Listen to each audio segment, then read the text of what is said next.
এই মুহূর্তে শুধু বাংলাদেশের কথা বাদ দেন, সারা পৃথিবীতে প্রফেসর ইউনূসের সাথে সম্মানিত কোনো ব্যক্তি কি আছে বলেন? পাওয়ারের দিকটা হয়তো আমেরিকার প্রেসিডেন্ট সবার সেরা, শি জিনপিংয়ের প্রেসিডেন্ট পৃথিবীর সেরা, বা ধরেন আপনার পুতিন পৃথিবীতে, কিন্তু সম্মান, যে সম্মান সবকিছুর ঊর্ধ্বে, পাওয়ারেরও ঊর্ধ্বে, সেই সম্মানে নোবেল পুরস্কার শান্তিতে এবং অর্থনীতিতে পৃথিবীতে অনেকেই পেয়েছে। কিন্তু কেন প্রফেসর ইউনূস অন্যদের চাইতে আলাদা? অন্যদের চাইতে আলাদা এই কারণে যে তিনি শুধু তত্ত্ব দিয়ে দায়িত্ব সারেন নাই, তিনি তত্ত্বকে প্রয়োগ করে দেখিয়েছেন যে এটা প্রয়োগ করলে এই সাকসেসফুল করা সম্ভব। এই তথ্য এবং তত্ত্বের সঙ্গে প্রয়োগ, মার্কস আর লেনিন দুজনের মধ্যে পার্থক্য কি? মার্কস থিওরি দিছিলেন, লেনিন সেটা প্রয়োগ করেছেন, মার্কস সেটা প্রয়োগ করেছেন। তো এই দুটোর ব্যালেন্স দরকার। তো সেই ব্যালেন্সটা ডক্টর ইউনূসের মধ্যে আছে। গত শতাব্দীটাকে আমরা বলি কার্ল মার্কসের শতাব্দী। সারা পৃথিবীতে মার্কসবাদের জাগরণ ঘটেছিল। আমি বলবো যে এই শতাব্দীটা হবে সোশ্যাল বিজনেসের শতাব্দী, প্রফেসর ইউনূসের শতাব্দী। আর কদিন পরে দেখেন সারা পৃথিবী প্রফেসর ইউনূসের শতাব্দী। অলরেডি বিভিন্ন ইউনিভার্সিটিতে সোশ্যাল বিজনেসের আলাদা সাবজেক্ট খুলে আলাদা পড়াশোনা হচ্ছে, ডিপার্টমেন্ট খুলে ফেলছে। তো কেন? কারণ এতই নির্ভুল তার এই বক্তব্য, ক্যাপিটালিজমকে রক্ষা করার জন্য এবং একটা ওয়েলফেয়ার স্টেট বানানোর জন্য প্রফেসর ইউনূসের সোশ্যাল বিজনেসের কোনো বিকল্প নেই। তো এইরকম একটা লোক আপনার দেশে দায়িত্ব দিচ্ছে, এটা আমি মনে করি আমাদের জন্য সৌভাগ্য। ছোটখাটো ভুল ভাল তো তার উপদেষ্টাদের অনেকে করতেছে বা করে, কিন্তু সংশোধনও তো করতেছে, সংশোধনও করতেছে। প্রফেসর ইউনূস কোনো বানের জলে ভেসে আসে কচুরি বানা না। প্রফেসর ইউনূস এমন না যে ক্ষমতার লোভে অন্ধ হয়ে তিনি এখানে আসছেন, তাকে ধরে নিয়ে আসা হয়েছে, স্যার দেশটাকে বাঁচান। তাকে ডেকে নিয়ে আসবে, স্যার আমরা আপনাকে চাচ্ছি দেশের পক্ষে, জাতির পক্ষে, আপনি দেশটাকে বাঁচান। কেন?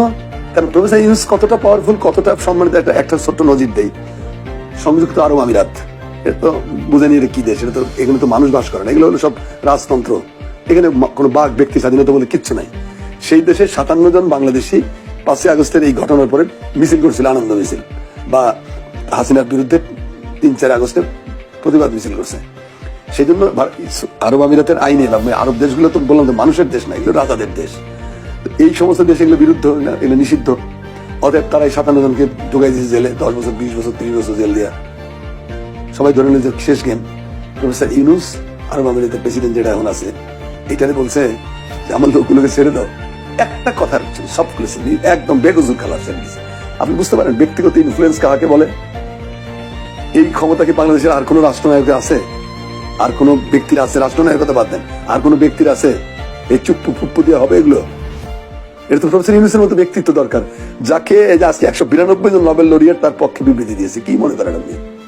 এটা কি ছেলে খেলা? নোবেল লরিয়েট আপনি কইল আর বিবৃতি স্বাক্ষর করে দিল। এটা কি বাংলাদেশে থার্ড ক্লাস বুদ্ধিজীবী পেয়েছেন? স্বার্থের জন্য পারে না এরা, এমন কোনো কাজ নেই। নোবেল লরিয়েটদের তো মিনিমাম একটা ইথিক্স আছে, তাদের মিনিমাম ইকুয়ালিটি আছে, তাদের মিনিমাম এডুকেশন আছে, তাদের বিপুল অ্যাকসেপ্টেবিলিটি আছে ওয়ার্ল্ডে, সোসাইটিতে।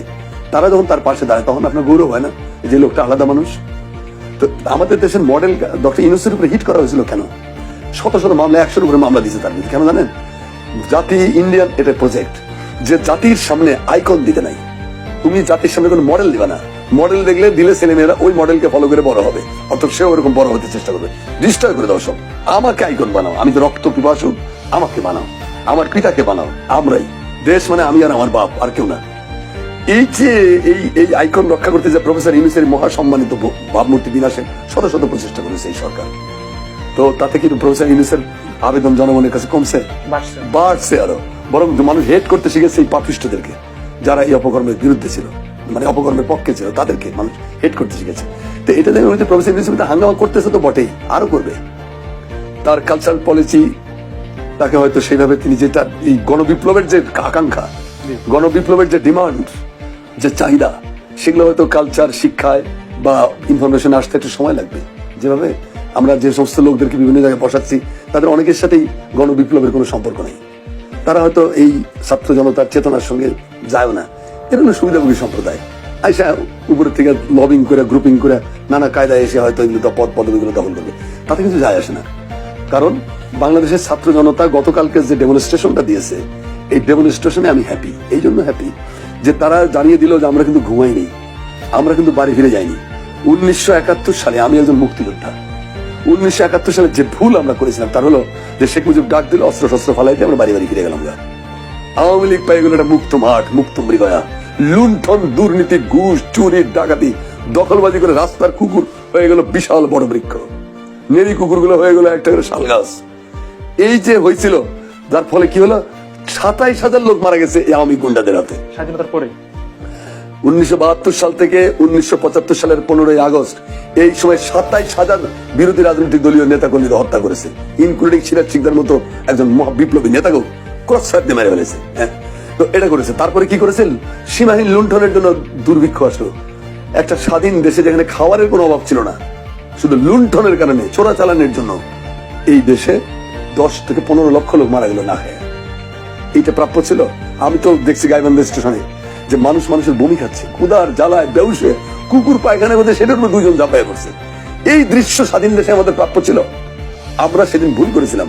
তারপরে 4th সংশোধনীর মাধ্যমে তো সব ধ্বংস করে দিল, সমস্ত রাজনৈতিক দল ব্যান্ড, সমস্ত সংবাদপত্র ব্যান্ড, শুরু হলো একদলীয় স্বৈর শাসন, বাকশালী শাসন ব্যবস্থা।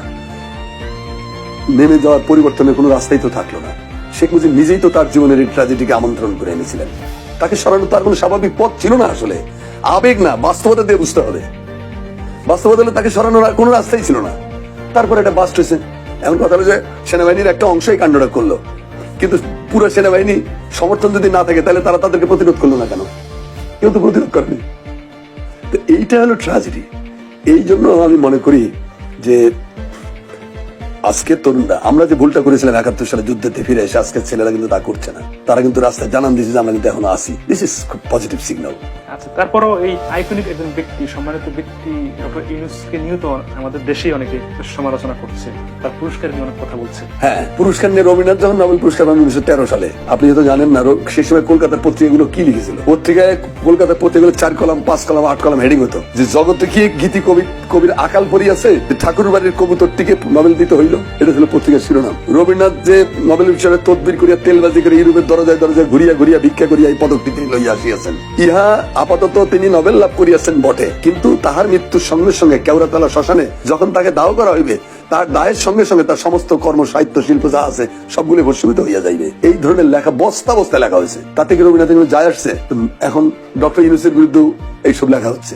কি যায় আসে? কারা বলতেছে এগুলো? এরা কারা? এদের সামাজিক অবস্থান কি? হয় লুটেরা, অথবা ফ্যাসিবাদের স্থাপক, অথবা কোন সুবিধাভোগী স্বৈরাচারের দালাল, অথবা অথবা অথবা এটা ডক্টর ইউনূসকে গাল দিচ্ছে। এটা ইউনূস হয়ে দেখা। ওই যে আশরাফুল ইসলাম নামে আওয়ামী লীগের সেক্রেটারি ছিলেন, তিনি বলছেন যে নোবেল কেমনে পাওয়া যায় আমরা সব জানি। সৈয়দ আশরাফুল ইসলাম বলছে নোবেল কেমনে পাওয়া যায় জানি। সুইডেন, নরওয়ের কিছু রেস্টুরেন্ট আছে, সেখানে যে সাদা মদ খাইলে, অন্যদের সাথে খাওয়াইলে নোবেল পাওয়া যায়। এটা তো সত্য, আমি কিন্তু বানায় বলতেছি না, সৈয়দ আশরাফের কথা যে হোয়াইট ওয়াইন খেলে পরে নোবেল পাওয়া যায়। তাহলে বাহ, আশরাফিয়া নোবেল প্রাপ্তি কোচিং সেন্টার খোলেন আপনি, একটা সাদা মদ খেয়ে নোবেল পুরস্কার পাওয়া যায়। তো আপনি একটা কোচিং সেন্টার খোলেন, তাহলে সারা দুনিয়া থেকে লোকেরা নোবেল কেমনে পাইতে হয় তার ট্রেনিং আপনার কাছে নিবে, নিয়ে বিদেশে চলাই যাবে, তারা নোবেল পাইলে আমাদের সম্মান বাড়বে। আর আপনার এই কোচিং এর মাধ্যমে আমরা প্রত্যেকেই কোচিং নেবো, নিয়ে বাংলাদেশের ঘরে ঘরে একটা করে নোবেল ঢুকাবো।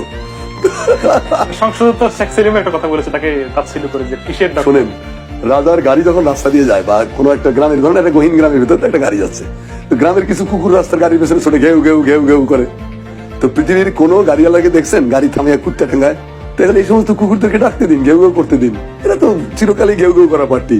পরশ্রীকাতরতা, ঈর্ষা, বিদ্বেষ, এগুলো হলো আমাদের মজ্জার জেনেটিক্যাল প্রবলেম। আমাদের ভালো কিছু নয়নে সহে না, ভালো কিছু দেখলেই মনে কি ভালো, মেয়েটা খুবই সুন্দর, দাঁতগুলো দেখছে বাঁকা বাঁকা, একটা খুদ বার করবে আর কি। ইউনূসের কিছু করার নাই, মানে না সুদখোর, কি সুদ খাইছে, কি সুদ খাইছে, মাইক্রো ক্রেডিটের সিস্টেম অনুযায়ী যা দরকার সেটা হয়েছে। এখানে সুদখোর ঘুষখোরের তো কোনো কারবার না। আপনার মতো তো মানে মেগা প্রকল্পের থেকে বিলিয়ন বিলিয়ন ডলার চুরি করে নাই, আপনার মতো তো রাষ্ট্রের সম্পদ বাইরে পাচার করেনি, বেগম পাড়া তৈরি করেনি কোথাও, আপনাদের মতো তো মানুষ হত্যা করেনি কোনোদিন, আপনাদের মতো তো আইনের শাসনকে উচ্ছেদ করেনি দেশ থেকে, আপনাদের মতো শিক্ষা ব্যবস্থাকে ধ্বংসস্তূপ করেনি, বিচারালয়কে পাপসে পরিণত করা হয়েছিল, এগুলো তো করেনি। কল্যাণবাদী লোক ভালো কিছু করার চেষ্টা করে, এইটার জন্য তাকে এত গাল বন্ধ করতে হবে কেন? যারা করে তারা তাদের আয়না দিয়ে নিজের চেহারা দেখে।